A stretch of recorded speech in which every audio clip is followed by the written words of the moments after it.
A.R. Desai.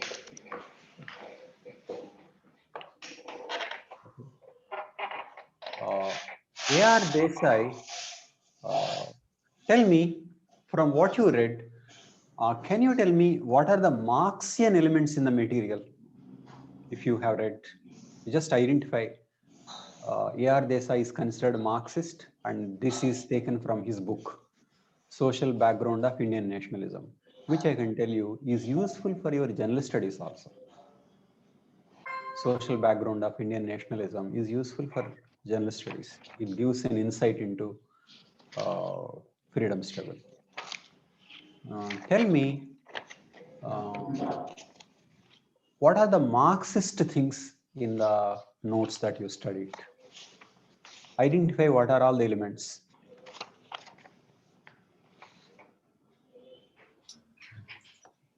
Criticism of the Jajmani system and Criticism of the Jajmani system. lack of opportunities. Okay. Okay. Jajmani system. First of all, let us, okay, talking about the caste. Jajmani system.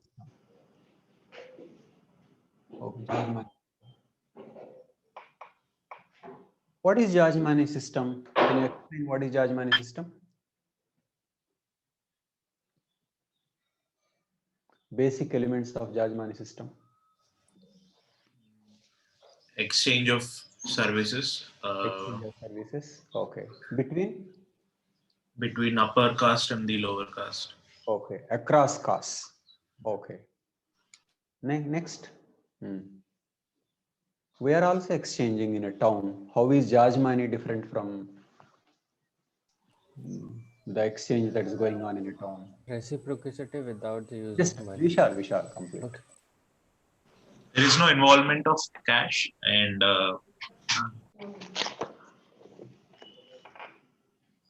no cash. That is one. No cash. And then another feature. The occupation is generational, as in the same caste or same family works in the same occupation. Restrictions on occupation. Okay. And next, third thing. Restrictions on occupation, no cash. One very important feature. Castes are connected with the occupation. That's true. Restrictions on occupation. Occupational specialization. Specialization is occupation only. Okay. Occupational specialization. But is it true that one activity will be done only by one caste in all the cases? No. Or there are some activities which can be done by multiple castes? Agriculture labor. Multiple castes. Barber, only one caste. Can you guess what will be the cost of a saloon in a city? No, sir. You can't guess. Are you sure? At least in my city, I could see people across religions doing the barber. Why are you bringing religion now? In a city, I cannot guess a caste. Okay, thank you. You just find out if he is not from Mangali, if he is not from barber's caste, please you let me know. Nobody outside barber's caste opens a saloon. It may be an air-conditioned saloon. Sir, but all these like franchises, Javed Habib and all, they would be. It is across caste, no? So we don't know their caste. Which one? Which is on franchise? Franchises, any franchise for that matter, natural. Franchise also. Just see if anybody other than barber is cutting hair. Yes, and even females also do so. They are from different castes. We can see Reddy's also. Reddy's also running beauty parlors and salons. Beauty parlor is different from hair cutting salon. They do hair cutting also. Which caste in a beauty parlor? Beauty Reddy's parlor, and beauty parlor has changed. Beauty parlor is somewhat different. I am talking only about hair cutting. Woman hair cutting is different. It's not barber's work. It is a different work. I am asking about man hair cutting. I don't think anybody outside barber's caste is doing. That's how even modern occupations and traditional occupations are interlinked. sir, in this salon, Javed Habib, I got haircut from man only, Ah, and I think he's from North India, and I don't think he's from barber he's from caste. North India. Yes, One can find out what is the caste in North India. You can find out. But you find out about the caste. next time I'll inquire. Sure. Extremely rare. And probably if he is not, then maybe he migrated from North India just to avoid mm, being found out. Okay.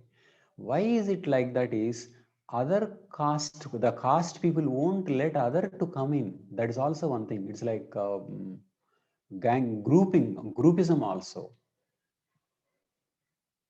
And then also a person from a caste, we will not be allowed to do something degrading also.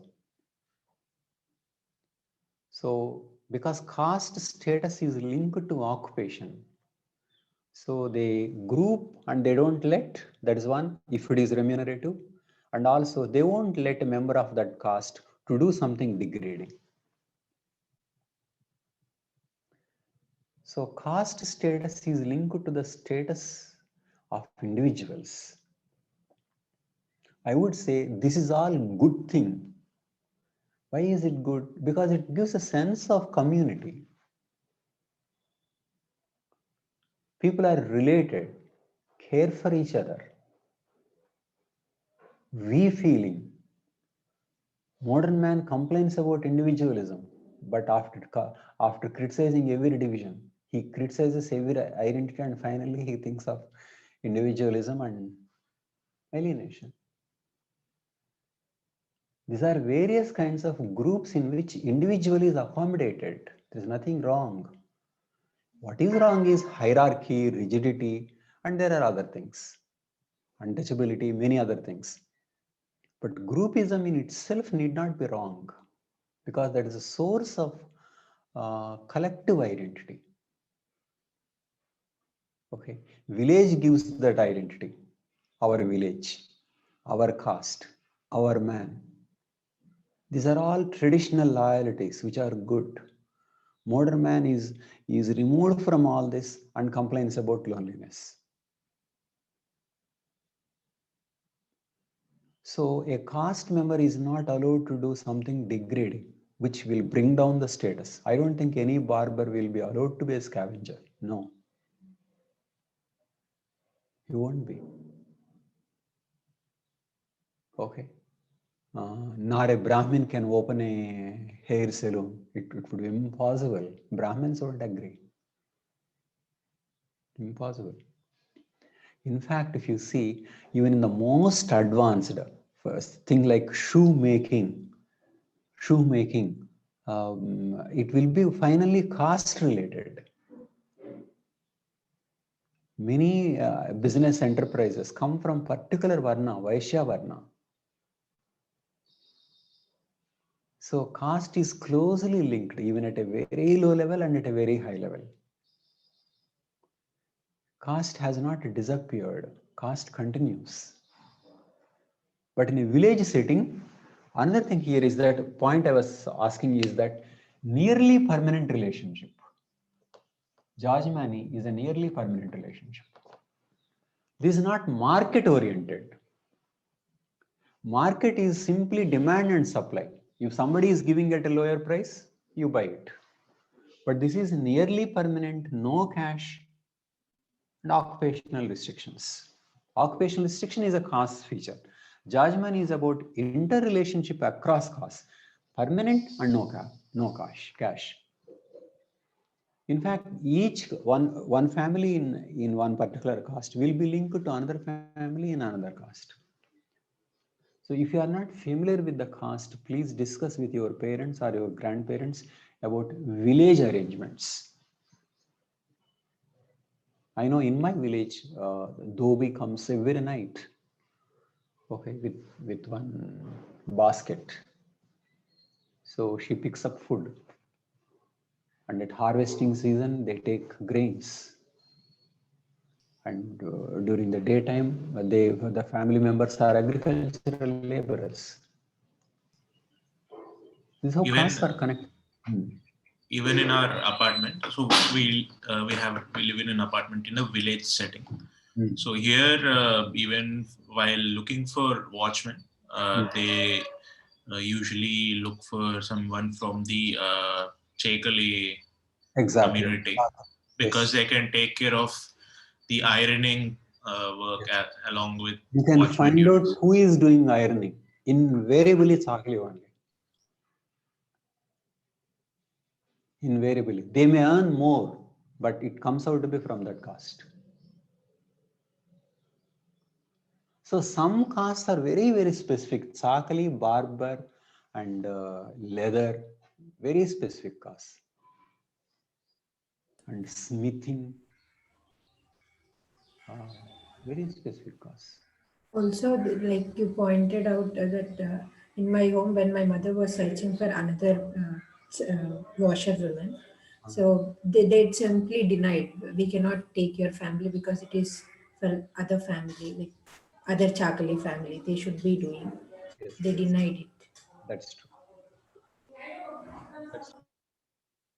So all that is going by barter. This is called Jajmani system. That's how caste system works. Okay.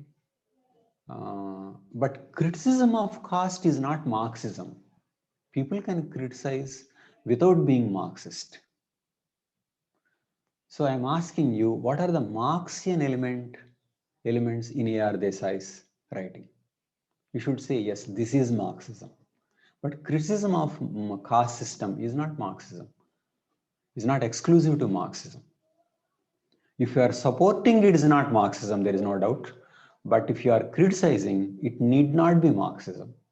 Okay, because from many points of view, caste can be criticized. Okay, so Gandhism also can be critical of the caste system. It need not be only Marxism. So what is Marxian analysis? We discussed what is unique to Marxian system.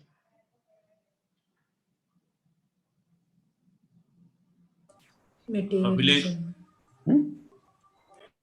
Materialism. Materialism, more specifically. Here he mentioned some Techno-economy.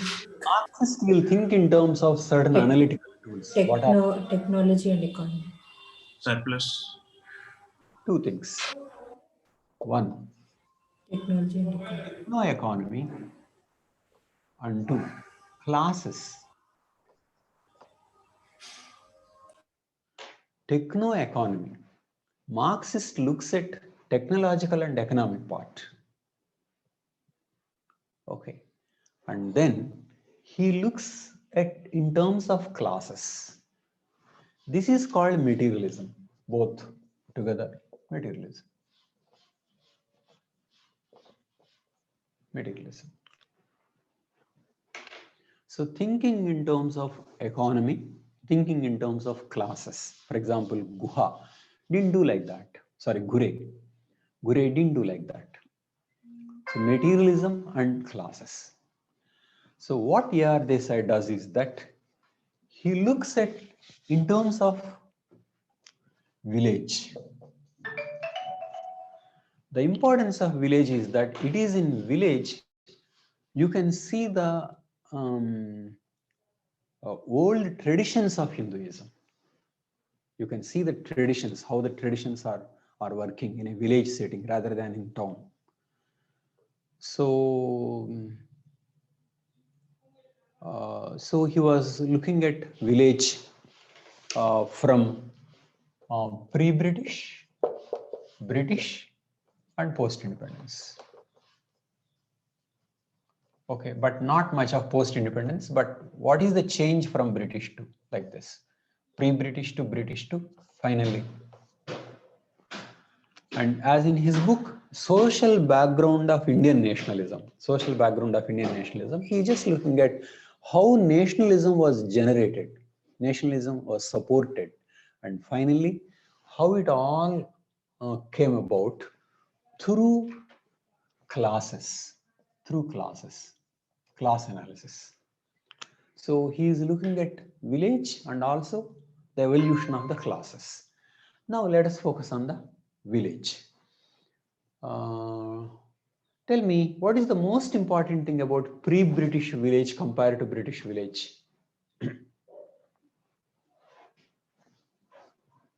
Pre-British village is isolated, called also autarkic, very primitive technology, very little surplus, castes are interrelated, Jajmani system, subsistence economy, and caste inequalities, caste panchayats. Okay.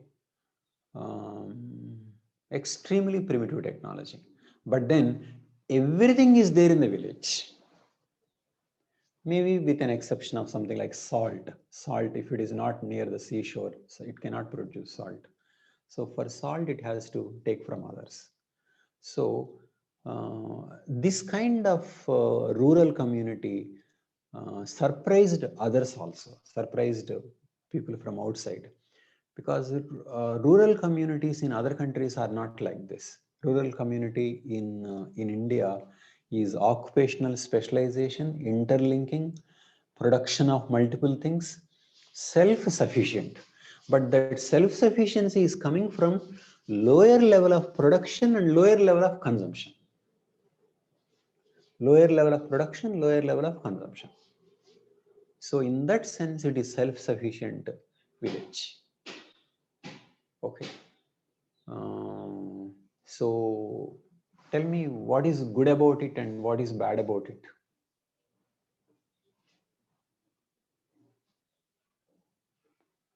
And we have seen two completely different attitudes, Gandhi and Ambedkar. These are people who looked at almost everything in a different way. Okay.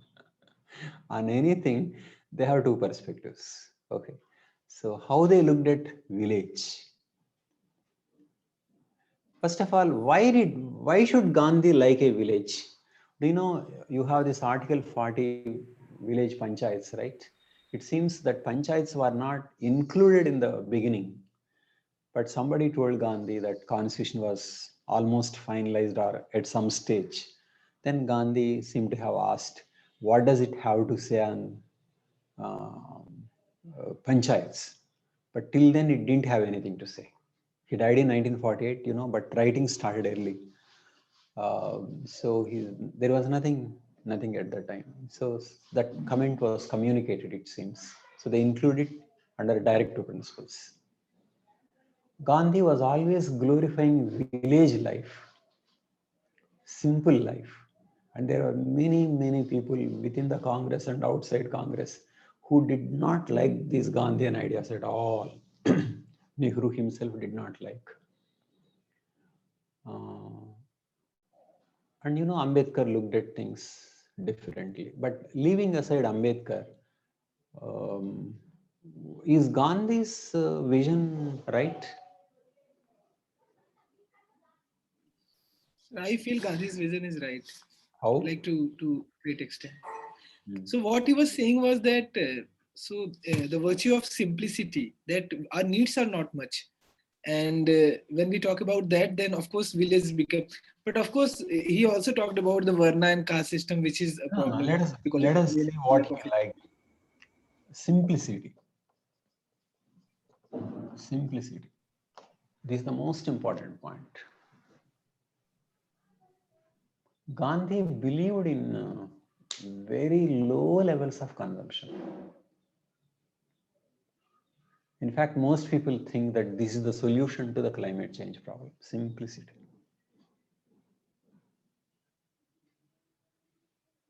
Simple living and high thinking. Modern lifestyle is high living and very simple thinking. It's all high living, all full of fashions, but if you talk to them, they're so primitive. Simple thinking and high thing and high living, high lifestyle. Whereas Gandhi believed in simplicity. Okay. Nikhil, so simplicity. That is why between Gandhi and Ambedkar, let me tell you, Gandhi has a brighter future on a global scale. Ambedkar seemed to have brighter future in India because of the caste. But Gandhi at a global level has a brighter future because Gandhi stood for simplicity. People were so much critical of Gandhism, but Gandhi knew that simplicity is the thing. So that is one. Next, Nikhil, what else? So while reading your text, you wrote that Gandhi also told about he also talked about caste and Varna system in villages, but he talked in a way that so like I have read multiple things from various places. The economic model now. We look into caste later. So self-sustainability of village, he believed. I mean, what I don't understand is why should one try to lead a simple life? I mean, if you are having leisure and if you are making better use of resources, what is wrong in consuming more? I think he was against capitalism, globalization. He was against globalization. Yes, that is true. We will look into that. But let me ask you, what is wrong in consuming more if you are not destroying environment? If you are not if you are not destroying environment, if you are not losing leisure, is it wrong in consuming more?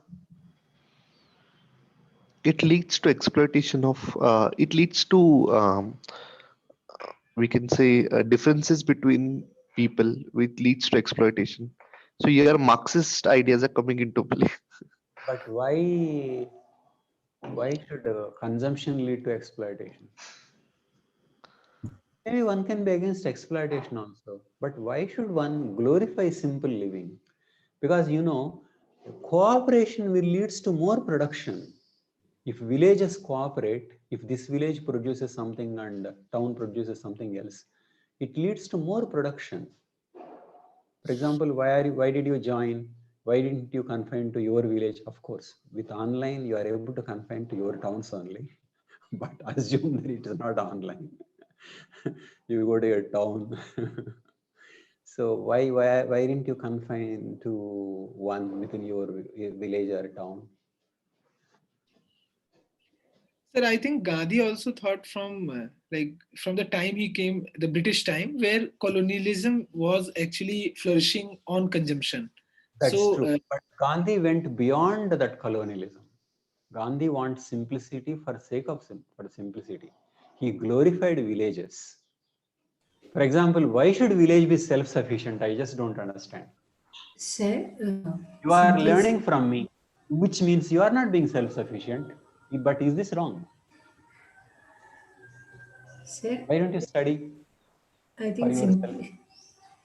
a simple reason for being simple is it being simplicity is sustainable. That is why if more consumption is not destroying environment, what is wrong? For example, we are not destroying environment through these online classes. But this is specialization, this is interaction, this is violation of self-sufficiency. So my point is, we need not try to be self-sufficient. We shouldn't exploit environment, that is true. But self-sufficiency need not be the ideal at all. So self-sufficiency simplicity promotes... be the ideal. Why should... Sir, when two people are interacting, they may interact in a way that they are not destroying environment. For example, why should a village produce what all it needs? And how can it produce what all it needs? It cannot produce medicine, for example. It can't produce higher education. So when it can't produce higher education, when it can't produce medicine, it has to buy things from town. And when it has to buy things from the town, it has to sell certain things, which means specialization. It can't be self-sufficient, isn't it? So most economists think that self-sufficiency is a wrong model. Simplicity need not be equated with self-sufficiency. Self-sufficiency is anti-trade, anti-trade, anti-specialization. They are not desirable. Simplicity is a different thing. Gandhi's position is not only simplicity, but it is anti-trade. Anti-trade. How can village buy anything from outside if it cannot sell? That is a simple question. So there are theories in economics like David Ricardo and others who are very, very critical of this kind of thinking, not only at the village level, but at national level also.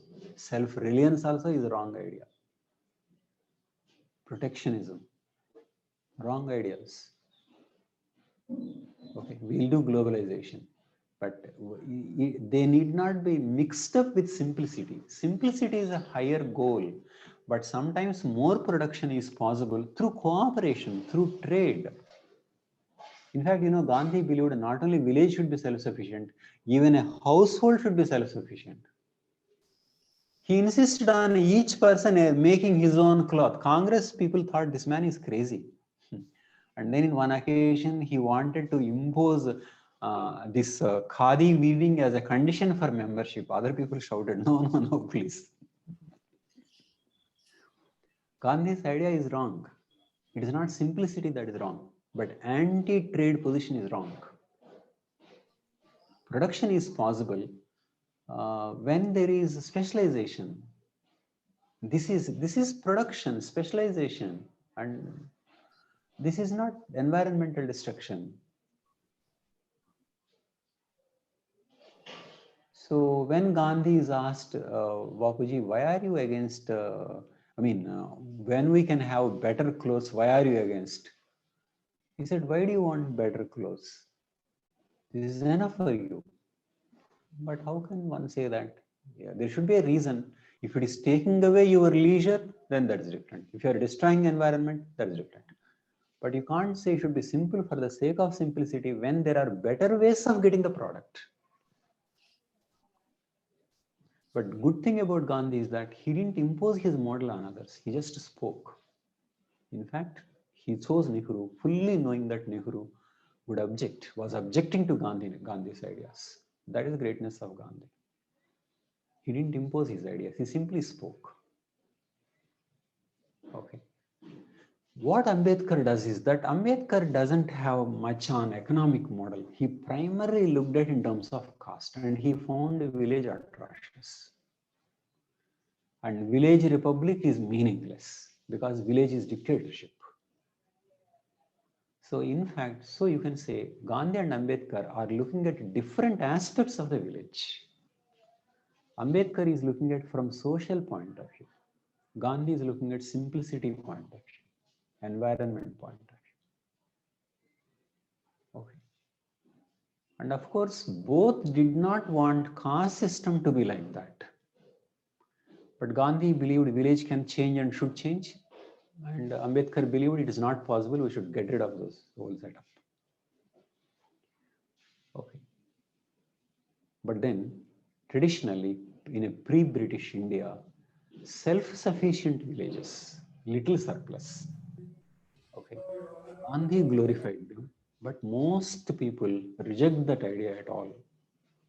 But don't think those who are opposing Gandhi are anti-environmentalist or anti-simplicity. No. It is only they can be critical of anti-trade position. That's where Gandhi is wrong. Anti-trade position. There are powerful economic theories like David Ricardo who proved that trade helps everybody? Theory of comparative advantage. Okay. So simplicity is desirable, but under certain conditions. And when more production is possible through trade, there cannot be any argument against it. So self-sufficiency cannot be a goal in itself.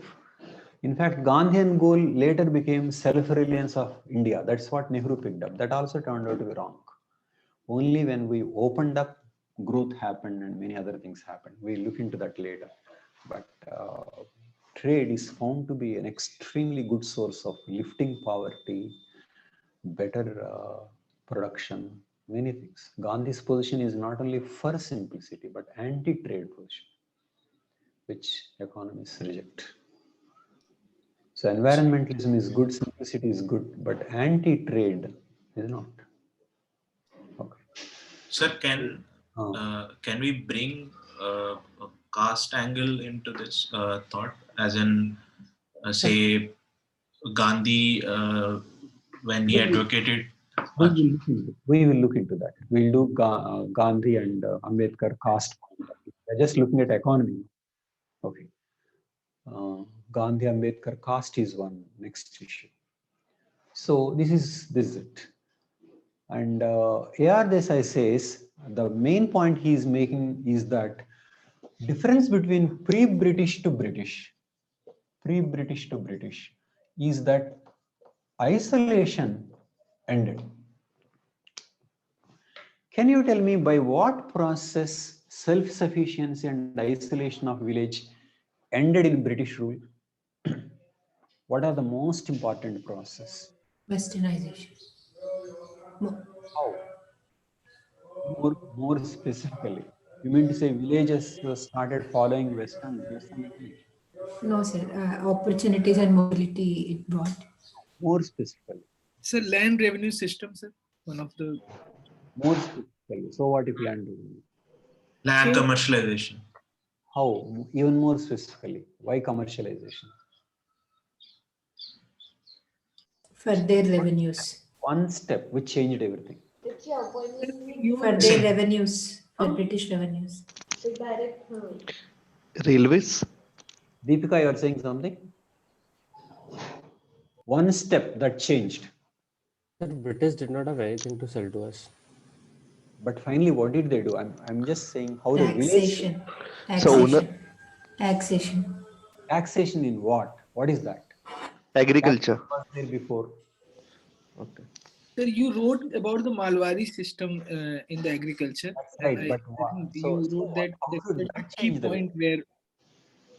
How should that change the village? Sir, technology. Huh? Technology. So, technology. Sir, in the document you wrote earlier, what was happening was that when various things were changing, so the users don't have to like bother much because they have cash. Tax in cash and predetermined.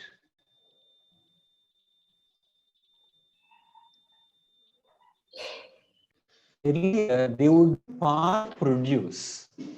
If they have, they will, otherwise they won't. Now cash and predetermined many years ago, which means they are forced to earn cash. It means they have to sell, they have to grow cash crops. They can no longer be happy with self-sustaining economy. And then to give cash, they may borrow, that is money lender. And then money lender signs a contract, and that contract can be enforced by a court. And to enforce, there may be police. These things were not there before. Cash, money lender, court, contract, and land becoming commodity.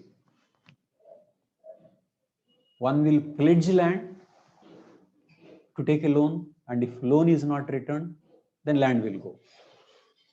So indebtedness, land alienation, taxation, and very high tax and unrelated to produce, all these things led to indebtedness and land alienation. And also Britishers introduced so many intermediaries. So there are areas where they simply auctioned land tax collection. So the highest bidder would take that, and he would hire some people to collect taxes. So one over the other, many intermediaries. But finally, tax burden was high, and tax was in cash, and no investment in agriculture in terms of tanks and things like that. So that led to agriculture deterioration. And then after industrial revolution, this was around industrial revolution, raw materials being taken and finished goods being dumped. This is what is called de-industrialization. De-industrialization. De-industrialization doesn't mean big industries being closed. This is about handicrafts. Okay. So people who are doing handicrafts lost their jobs because man-made goods are very costly, because a lot of labor, and machine-made goods are very cheap. Industrial revolution. Industrial revolution took place between 1750 to 1850. These 100 years. So entire regime changed. And then meanwhile, telegraph, railways, roads, many things came up. Why railways are important? Railways are important because goods can be transported. Okay, crops, grains can be transported. So basically, village autonomy is broken, and the state made inroads. And what Desai is saying is that is how British rule is different from all the previous rules. In all the previous rules, only rulers changed. Mode of production did not change. Mode of production is again Marxian word. Mode of production did not change. Only the rulers were changing. Kushans, Mughals, all kinds of people, they were coming. So mode of production same. So farmers produce will go to King B instead of King A. That's all. There is no difference to the life in a village. But when the British came, the mode of production got changed. They brought law, they brought contract, they brought commodification, they brought market, higher taxation. Okay. Previously, money lender would be in the control of the village, but now, no, because money lender is supported by police, judiciary. Okay, signature meant so much. Do you know, British rule shocked people when somebody was jailed on a forgery case. Forgery was some forgery was such a big thing. Okay, so all these modern tools came up, and village economy became part of mainstream economy. And deindustrialization contributed to agrarian stress because many people lost their occupations and they came to occupy agriculture, which means more people depended on agriculture, which meant agricultural incomes fell down. And you know, around this time, some famines occurred, which led to massive deaths. So agriculture suffered a lot because there was no investment and higher taxation and huge disconnect between the people and the rulers. Okay. So this is how things happened. So that's how British village is different from pre-British village. The isolation ended. But why is A.R. Dasi discussing these things? He is saying that in the ending of isolation, you are creating a nation. If each village is its own republic, how will a nation be created? Nation is about common problem and common effort to solve that problem. So all are slowly becoming what A.R. Desai is saying, Indians. How are they becoming Indians? Because all of them are subjected to same set of problems. For example, would Gandhi have been a great leader after independence? Impossible. Okay, because all of them were united and there was one common enemy, outsider, and one hero. Is possible. But in post-independence, that's very difficult. Okay, post-independence, there will be a fight among leaders, across leaders. So one leader to emerge is more difficult without one common enemy. So that is why many leaders in many countries are freedom fighters. Okay, after that things settle. So common enemy came because of common problems. Okay, which means yeah, ending of isolation of village is part of nationalism. Is part of nationalism. Okay, so that is how ending of isolation of village is part of the story. Okay. So do we also mean to say that earlier it was self-reliant or self-sustained? Yes, village? mostly self-sustained. Because and Gandhi was just trying to get that state before Right. the British era. Gandhi was? Gandhi was actually visioning to Gandhi was get against the the state old. also. That was another thing. Gandhi was against state. Village can be republic. Gandhi was not for the state, like Marx. So Gandhi did not want bigger entities. And definitely Ambedkar won't like it, because if you rule out a state, you leave power to the upper caste. That's how Ambedkar would look at it. So I wonder why, like Gandhi was someone who was very famous in Congress and who was a big person in Congress. But when we got independence, actually, we don't see Gandhi anywhere in the country, like in policies, in anywhere. Like it is just a symbolism we all have created. So I wonder whether the people in Congress actually were agreeing to Gandhi or not when he was free. Gandhi was used because people were behind him, and Gandhi knew the technique. But Congress leaders did not share Gandhi's ideals. Gandhi is far ahead of Congress people, far ahead of the nation itself. So finally, democracy settles down to the level of the average, the mediocrity. Gandhi was far ahead of people. In recent years, why was Trump elected? Because they wanted to compensate for electing Obama. They did something more than what they deserved in electing Obama. So they voted for Trump. So now they want to come to the average. So democracy meets its own mindset. Gandhi was far ahead. That is the difference between democracy and a crisis. From a crisis, leaders emerge. They are not like representatives. People follow in a crisis situation. When there is no crisis, people don't want to follow. They want somebody like them to rule. Okay. So when Obama got elected, because of the mess Bush created, he created such a mess that they voted for Obama. So America was in crisis. So crisis can also bring wrong leaders, no sir? That is true. Somebody else in Trump position could have been a great leader. I mean, normal elected, but crisis brought out the best in him, like Lal Bahadur Shastri.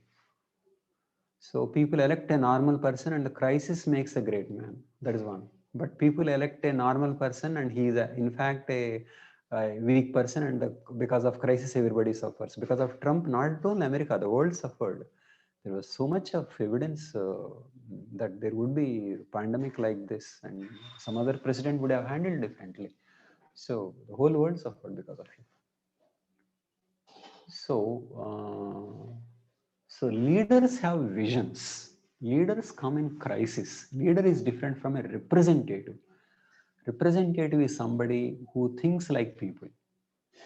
So That is why some people think when a system doesn't require leader, that is a great system. That's true. When it doesn't require a leader, that's true. But when there is a crisis, leader don't emerge. That is far worse.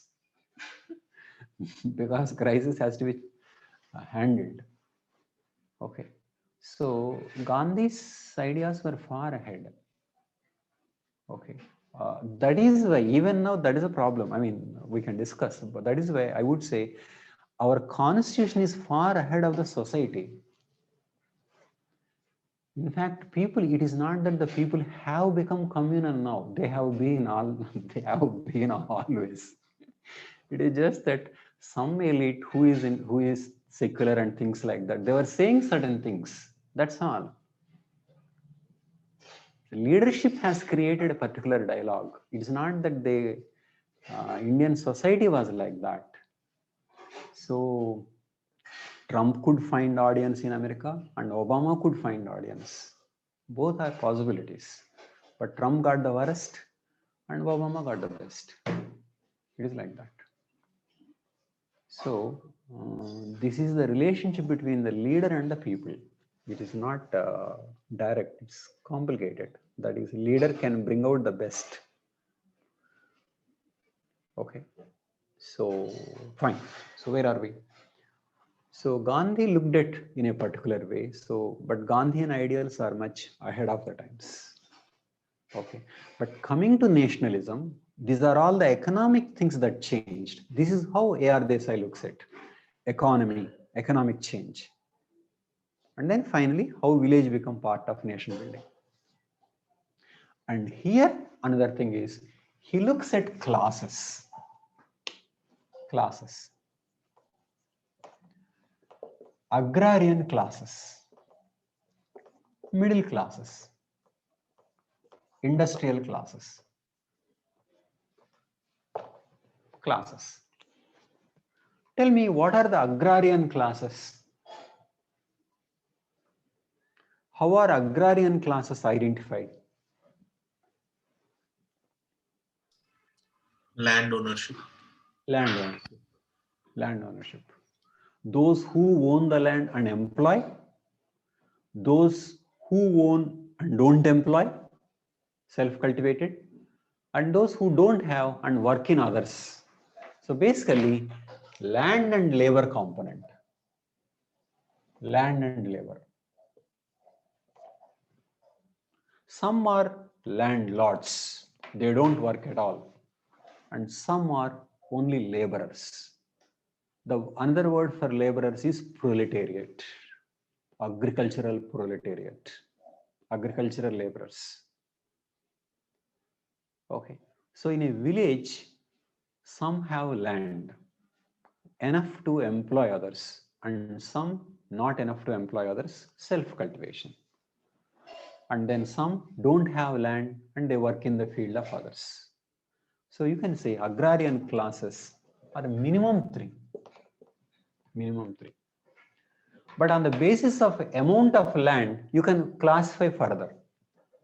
Those who employ many more, for example, those who have 500 acres cannot be put in the same class as those who have 40 acres, both employing others. Okay, but of course, now land inequalities have drastically come down because of land reforms and also population pressures. But at one time, land inequalities were huge. So agrarian classes like this. So you may divide it into 4 classes, 5 classes, but essentially it is about land versus labor. Marx would see in terms of surplus extraction, whereas Weber would see in terms of market situation. In a market situation, where is a landlord? He is providing land. Where is agricultural laborer? He is providing labor. So agricultural classes were there even before British. Agricultural classes were there even before British. What A.R. Desai says is how these 2 classes are created during British rule. Middle classes. How middle classes are created and how industrial classes are created. Okay. Tell me, who is a middle class from the material that you studied? Who is a middle class? This is a different thing from what we normally hear. Who is a middle class person? Sunil, what is your answer? Sir, someone who works, I mean, Works in what? it's not depend on the amount of money that they have, but Define who mental is labor. exactly mental labor. Tell me, a IT engineer who is earning 5 lakhs per month, according to this definition, to which class does he belong? Middle. Middle class only. But if you go by income criteria, will he be a middle class at all? 5 lakhs per month. No. Upper class. So normally newspapers equate middle class with middle income, but that is not Marxian way of class definition. Marxist definition of class is about relationship with means of production, not about the income level. So middle class can be defined as middle income or mental laborers. Marxists use the word mental labor. Normally, middle class is middle income. Okay. How is mental labor produced? When there is more education. So what the Britishers did was they gave a lot of education, and because of education, different kinds of new jobs, because of new economy, mode of production is different, new jobs, administration, different professions, all this have to be recruited on the basis of education. So all this is production of middle class. Production of middle class. Not that there were no middle classes before. There are mental laborers before. Brahmin is a mental laborer. But then so much of middle classes were produced during the British time. And production of middle class has implication to freedom struggle. The middle class people are the people who have read things, who got educated, and they provided leadership to the freedom struggle. Okay, so in this sense, what is the class to which Nehru belongs? Middle class only. Of course, Nehru is an aristocrat. Nehru is a different case. He was not earning money through his mental labor. Okay, he was too rich. But then lawyers in general, they're middle class. So if you own capital and using the capital, one class. If you don't own capital, you have only your brain, one class. If you are using your body, physical labor, that is another class. So basically, your contribution to the method of production. That's what class is. So middle classes are the people who got educated, because many occupations, many jobs were produced around that time. English education. And you know, English education taught many things. People learned many things. So first they were happy, they wanted only some jobs, and later they became smart enough to think that they themselves can rule, and so they asked the Britishers to get out. Okay, but all that is a result of education. Okay, so when you educate your slave beyond a point, slave will be intelligent enough to dethrone the master. Okay, so that is a contradiction between master and slave relationship. So these people got intelligent. Okay, but unfortunately, this understanding is not conveyed in history textbook, that we are educated and because of which we sought freedom. Person like Shashi Tharoor goes and says, "Wow, this we have been exploited," and then he wants compensation. Why should they pay compensation? In fact, we should pay fees for them. They educated us in English, they educated us in giving constitution and gave India. For each inch we should pay to British. And they're so nice. They just listen to this man's foolish speeches. They are evolved people. Okay. And when Tharoor speaks here, Indians, Britishers should have ruled more to make Indians more broad-minded. but they left too early. So these people remained too primitive. So otherwise, look at the kind of things they did. This is nation production, nation building, English, liberty, equality. Okay. All these things are British ideas. Okay. In fact, coming to this argument that they exploited, just take, for example, Telangana under Nizam and coastal Andhra, which is more prosperous? Even now, what was the reason for Telangana to separate state? Telangana was backward. But why was it backward? Nizam. Huh? Nizam rule. Nizam rule. And if the Britishers and coastal was ruled by whom? The British.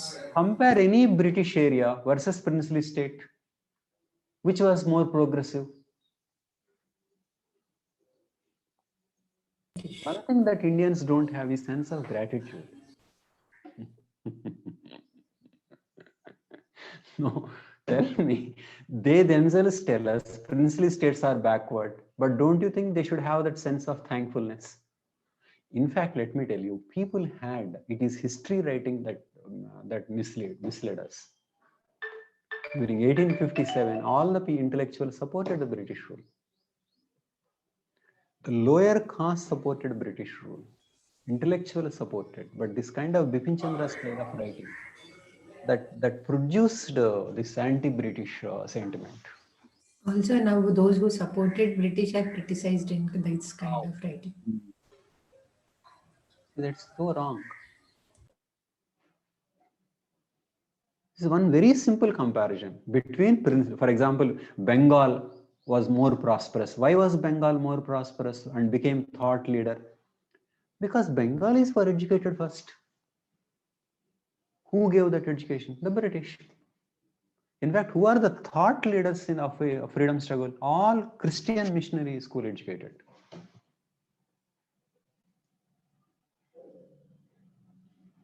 And if you teach people like this, then you will create a compassionate India. If you teach people to hate British, that hatred will not be confined to the British. It will be extended to Pakistan.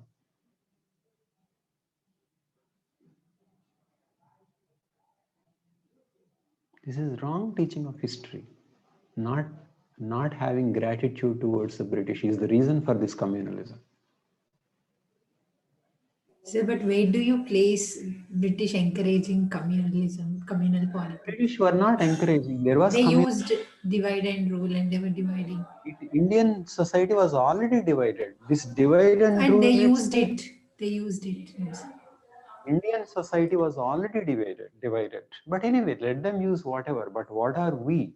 First of all, what is this divide and rule? They deserve to be a separate nation, and we should give it. Pakistan deserve to be a separate nation. Why do we think the Britishers conquered this whole land, and how can we be inheritors? It doesn't make sense. There is no cultural unity.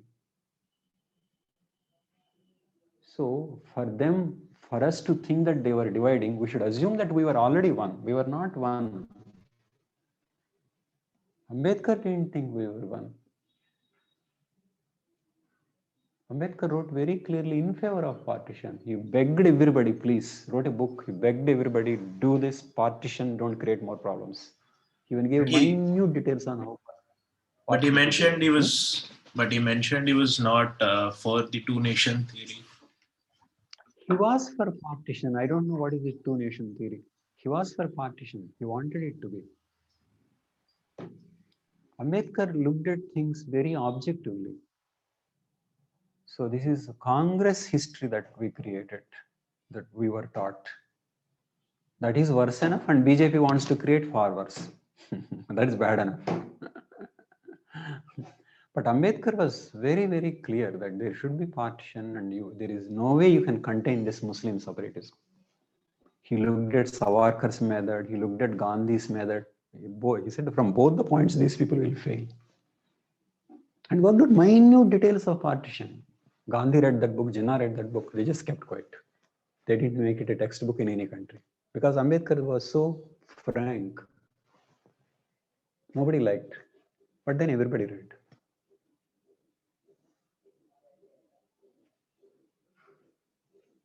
No, why these things are important is that you ended up creating hatred.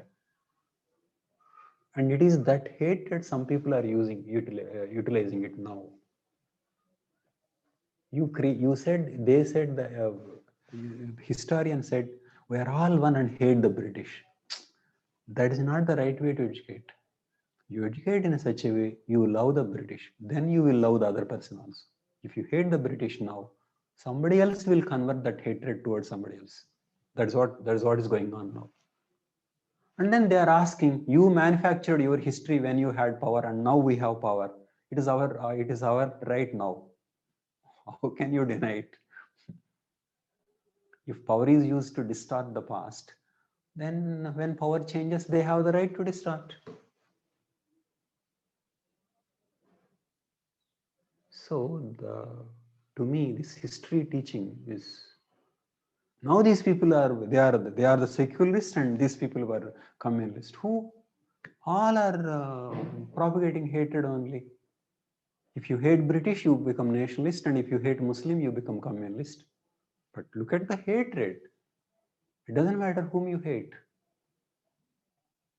These Hindutva people, if they were in Pakistan, they would have hated India. It is the mindset. Whether you are hate prone or compassion prone, that's all.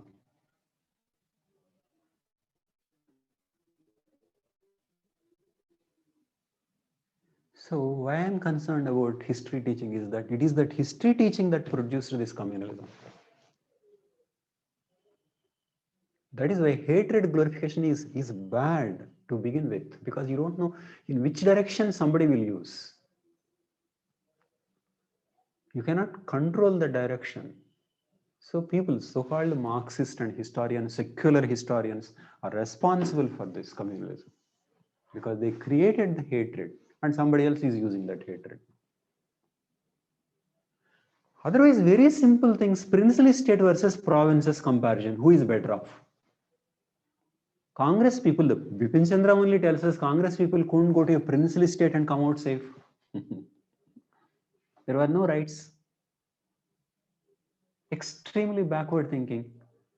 And when they were so backward thinking, it's obvious that we should be thankful to the provincial rule in the provinces.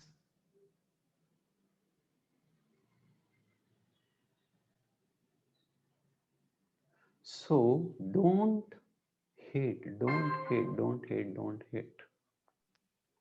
That Sir, is what we need. maybe that historians hated Britishers' intention because Britishers never thought to impart education in a very good way because Oh, it just happened. But their intention was not to so you say that thank you, though you did not intend. You gave us thank you. Tell me which master is intending to help his employer? I would love to know.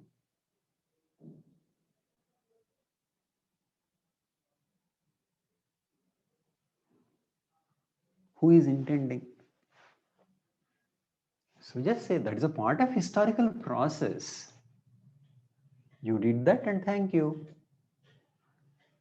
In fact, many people had that idea. It's basically this history writing. I'm not blaming the freedoms to leaders. Those leaders are really tall leaders. They debated about nationalism, internationalism. We had great ideas. But this history writing is what that created this degeneration. See, look at the way British departed. So nice, peaceful, and people suspect. I mean, there's so much of friendship between Nehru and Edwina Mountbatten, and people think there is an affair. There may not be any affair, that is different. But look at the level of intimacy people assumed. That is beauty of this land. They are so friendly. There was no hatred. This anti-British thing was created in through history. This is complete miseducation. Even now, why the collector post has a charm? Because of the British rule. They were seen as great officers. Collector meant power, justice, efficiency. That's why still that word is there. When somebody writes, for example, un-British rule in India, what did he mean? It means unjust rule. What did he mean? British rule should be just. You know, Gandhi realized that the British rule could be wrong only after Jallianwala Bagh incident. Do you know that? Jallianwala Bagh incident, 20s. Gandhi was shocked. How can British rule be like this? It was that sense of justice they had.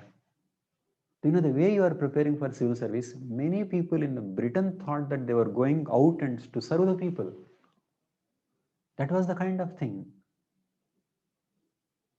Person like Sir Arthur Cotton worshipped in all those coastal districts. It took some time. Do you know, see the moderates and extremist debates?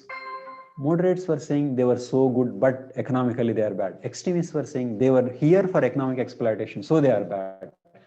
So they were debating in 20s about whether the rule was good or bad. But Bipin Chandra is so impatient. When will they get it? When will they leave us? When will they leave us? By what time? But that kind of history writing was wrong. So that from out of that history writing only you produce somebody like Rish Tharoor.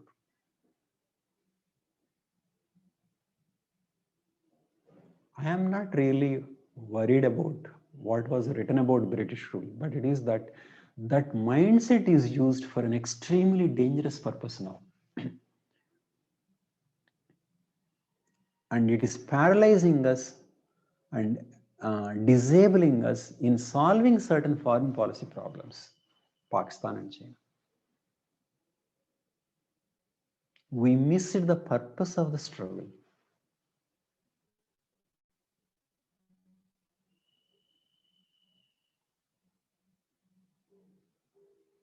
Okay.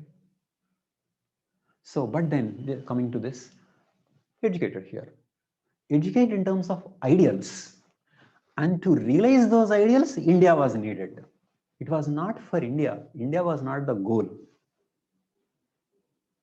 Goal was freedom, independence.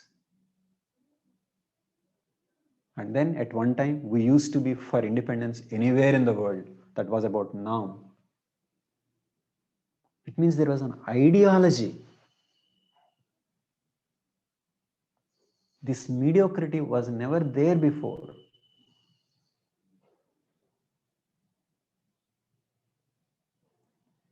And then remember, we were not copying anybody in our freedom struggle. Are we copying anybody? No. Gandhi would be copied later by others. Indian freedom struggle is worth studying, not because how India won, but because of a person who led it.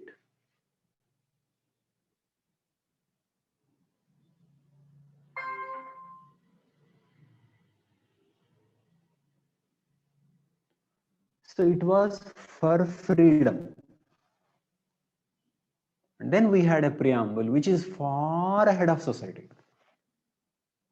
Who believed in liberty, equality? We never had any such belief before. But then they said, we believe on everybody's behalf.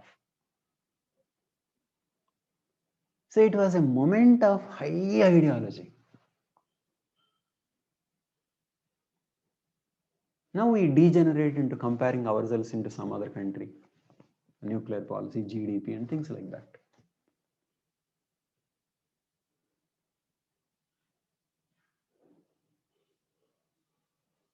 Okay, so middle classes were educated, and it is those ideals. So these people led. Okay.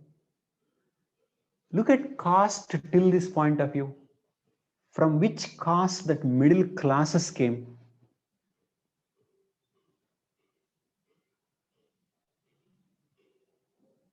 Upper caste or middle caste? Upper caste. Upper caste. Upper caste produced middle classes. Why? Because upper castes were educated. Why Brahmins led the freedom struggle? Because Brahmins had the tradition of learning. Brahmins were specializing in education. Others did not. So middle classes were upper castes. Middle class is not middle caste. Middle castes were uneducated. In fact, what happened after independence is that middle castes also are getting educated. Middle castes also are becoming middle classes. But at one time, only upper caste became middle classes. Now lower caste, middle caste are entering middle classes. But at one time, upper caste became middle classes. So what was freedom struggle? It was led by upper caste and middle class. Educated. And then industrialization produced industrial classes. Industrial classes are two: capitalist, some middle, and labor. Suppose somebody becomes a manager in an industry. To which class will he belong? Manager in industry. Middle class. Middle class. But a worker in a shop floor. Proletariat. Industrial proletariat. But the one who owns it up, who owns the industry, they're called capitalists. Okay. In fact, some of the landlords became industrialists. And agricultural laborers became industrial laborers. So that is how, when economy changes, when mode of production changes, some people of upper class in one mode of production will become upper classes or higher classes in another mode. So agricultural laborers cannot become capitalists. Where will they have capital? But landlord will have. We discussed dominant caste of Kamma. Where did they get the money to invest in business, real estate? They got it from agriculture. So they generated agricultural surplus in coastal areas because of water facilities. They got money and they used the money to buy things, buy land. Okay, they used the money to buy land and also to invest, and became very, very entrepreneurial. But what was their original source of wealth? Land. So that's how agricultural classes get converted to, it means some people of agricultural classes become industrial classes when economy changes. And that's what happened. And when things become industrial, what happens is that there is more awareness. In agriculture, awareness is very low. In industrial proletariat, for example, workers are working together in a factory. Farmers are not working together across villages. Farmers are isolated, caste separated in a village. Whereas industrial workers, they're together. In fact, major revolutions came from industrial workers. Marxian revolution, Lenin's revolution, industrial workers. And by that time, socialism and things like that were familiar with to the leaders here. So Congress people were promising different things for different people. So it got the habit of promising at the time of independence only. So they promised socialism, they promised secularism, all kinds of rights. So if only we come to power, we will do all kinds of things. Okay.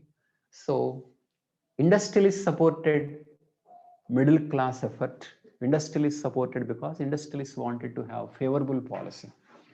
you know, they were managing all kinds of things. British rule was favorable to British capitalists in terms of giving loans, in terms of purchases, in terms of export-import duties, in terms of foreign exchange rate mechanism.